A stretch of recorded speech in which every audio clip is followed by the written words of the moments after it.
Saudari dan saudari yang terkasih, waktu kecil saya senang kalau saya mendapat gambar dari pastor paroki atau dari suster di mana ada malaikat Tuhan.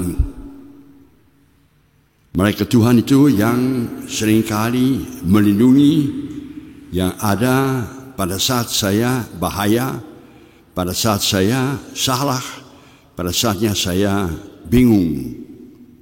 Sepertinya ada sesosok yang melindungi, yang menasihati, yang membimbing kita.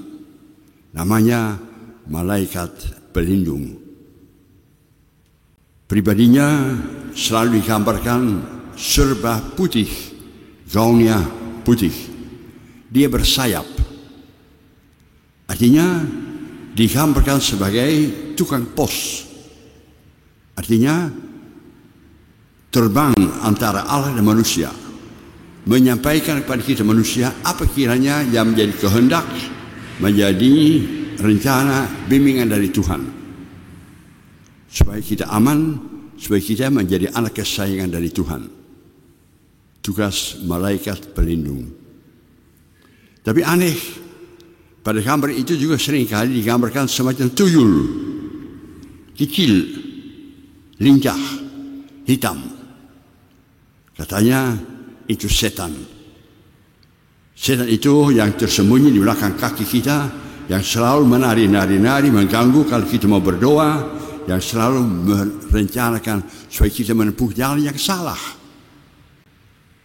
Nipu, yang membujuk kita supaya kita mau mendewakan kehendak kita sendiri. Kalau dimarahi, lawan. Kalau dimusuhi, pukul. Itu bisikan dari tuyul itu yang namanya setan. Pengen supaya kita menjadi bahagia secara palsu, secara tidak benar, secara keliru. Boleh dikatakan hidup manusia itu diombang-ambingkan, didampingi oleh yang dari Allah asalnya, utusan Allah, malaikat pelindung, tapi juga dengan musuh dari Allah, itu setan. Musuh dari Allah itu akan selalu membimbing kita, kalau kita peka, supaya kita menempuh jalan yang Tuhan kehendaki, jalan menuju ke surga, jalan kebahagiaan. Sedangkan setan itu terbaliknya, nipu, akan menunjukkan pada kita jalan bahagia, tapi palsu. Akan membujuk kita, ayo korupsi, gampang ambil uangnya, kesempatan, tapi tidak membahagiakan. Ada saja kesaksian dari seorang ibu yang mengatakan bahwa dia marah sama suaminya, mau cerai, suaminya nakal. Tetapi aneh, pada saatnya dia mau mengucapkan kata-kata ini, seperti ada yang menutup mulutnya, ada yang berbisik dalam telinganya, jangan cerai, ampunilah dia. Pastor, seandainya tidak ada malaikat pelindung yang berbisik kepada saya hal itu, saya mungkin sudah berkali-kali cerai. Tapi ada saja yang menegur. Apa yang dikatakan oleh malaikat itu harus kita aminkan. Kita pribadi mempunyai kehendak bebas. Kita bisa mengatakan yes kepada Tuhan, kita juga bisa mengatakan no kepada Tuhan, pada malaikat, wakil dari Tuhan.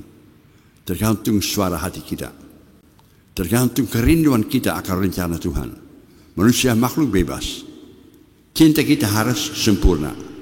Jawaban kita harus utuh dan tulus. Allah itu menghendaki supaya kita menjadi bahagia. Setan itu menghendaki palsu, nipu supaya celaka, mencelakakan dirimu sendiri dan orang lain. Nah, enaknya mesti bagaimana? Enaknya supaya seringkali berdoa. Waktu saya kecil sampai hari ini saya belajar doa malaikat.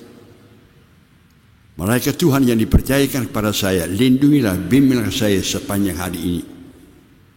Nah, kalau kita seringkali berdoa kepada malaikat, suara malaikat itu menjadi lebih keras, lebih kuat dalam diri kita. Jangan mengatakan saya tidak pernah mendengar suara dari malaikat. Tergantung dari kebiasaan kita berdoa kepada Dia, mengakui kehadirannya. Kalau kita seringkali hanya mikir diri kita sendiri saja, si tuyul itu, si setan itu akan menari-nari bahagia. Kau namanya, hayo laksana, marah, hantam. Itu namanya roh jahat yang berbisik. Semua kita percaya pada kebaikan Tuhan yang menitip kepada kita teman seperjalanan, malaikat Tuhan yang mau membimbing kita kepada kehidupan yang bahagia. Bukan semuanya tanpa sengsara, tanpa bebas, tapi kuat melalui sengsara yang barangkali sewaktu-waktu menimpa diri kita sendiri. Semua malaikat kita percaya kepada titipan dari Allah dalam hidup kita. Setiap manusia, apapun juga, selalu ada malaikat yang melindunginya. Semoga demikian.